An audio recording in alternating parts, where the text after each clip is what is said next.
natuktok si Mrs. ko na harong. Mawawara imo kalangot ng di kagud sa iya madumo. Kamakasisinagan, kamakaoyamgan, nga diri ko ta mahinunugan ang sitwasyon na si kita magpulan.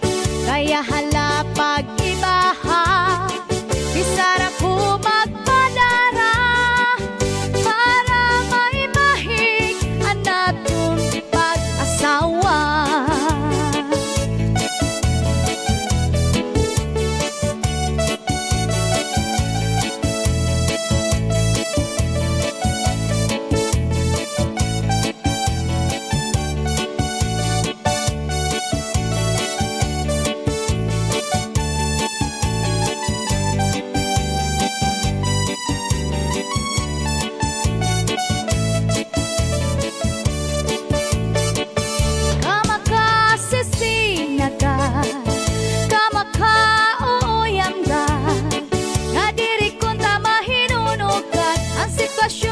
Nga si kita magpulan, kaya hala pag-ibaha, bisara ko magpadara para maibahig ang natong pag-asawa.